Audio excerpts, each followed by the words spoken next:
Hi అండి. ఈరోజు మనం రొయ్యల బీరకాయ కర్రీ చేసుకోబోతున్నాం. ముందుగా మనం బీరకాయని కోసుకుందాం. ఇప్పుడు మనం రొయ్యలు తీసుకొని దాంట్లో కొంచెం ఉప్పు, పసుపు వేసుకొని బాగా కడుగుదాం.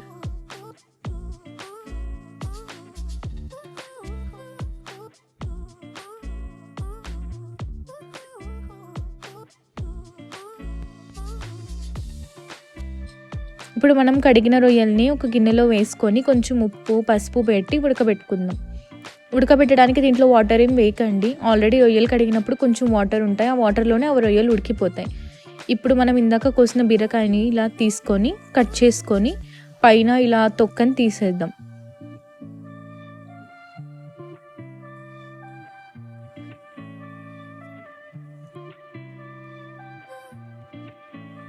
ఇప్పుడు ఇలా బీరకాయని మనం చిన్న చిన్న పీసుల్లో కట్ చేసేసుకుందాం.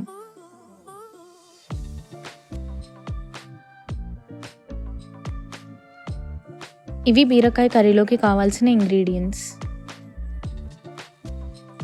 ఇప్పుడు ముందుగా మనం పెనంలో కొంచెం ఆయిల్ వేసుకొని దాంట్లో చెక్క, లవంగం వేసి కొంచెం ఫ్రై అయిన తర్వాత ఆనియన్ వేసుకొని ఇప్పుడు కొంచెం ఉప్పు వేసుకుందాం.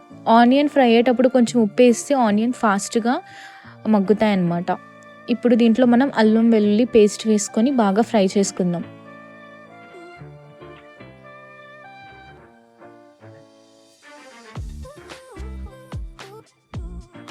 ఇప్పుడు మొత్తం బాగా ఫ్రై అయిన తర్వాత మనం 2-3 టొమాటోస్ వేసుకొని బాగా ఫ్రై చేసుకుందాం.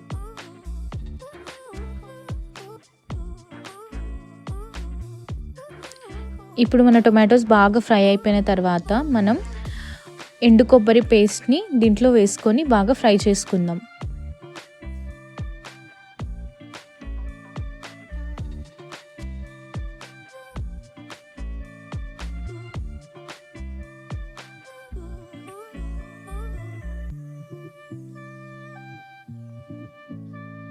ఇప్పుడు ఇవన్నీ బాగా ఫ్రై అయిన తర్వాత మనం రుచికి తగినంత కారం వేసుకుందాం.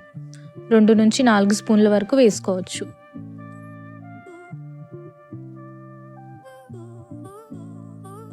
ఇప్పుడు మనం దీంట్లోకి కట్ చేసుకున్న బీరకాయ పీసెస్ వేసుకొని బాగా ఫ్రై చేసుకుందాం.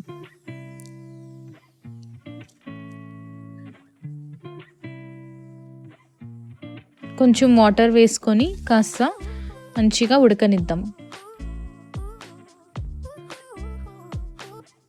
ఒక 10-20 మినిట్స్ బాగా ఉడికిన తర్వాత దీంట్లోకి మనం ఇందాక ఉడకబెట్టుకున్న రొయ్యల్ని వేసి బాగా కలుపుకోవాలి. ఇప్పుడు మనం దీంట్లోకి కొత్తిమీర వేసి బాగా దగ్గర పడేంత వరకు కలుపుకుందాం.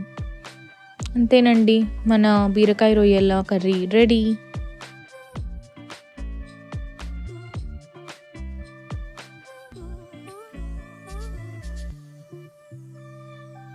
ఈ బీరకాయ రొయ్యల కర్రీని మనం వేడివేడి అన్నంలోకి వేసుకొని తింటే వేరే లెవెల్లో ఉంటుంది. ఈలోపు మీరు లైక్, షేర్ అండ్ సబ్స్క్రైబ్ చేసేసుకోండి. బాయ్.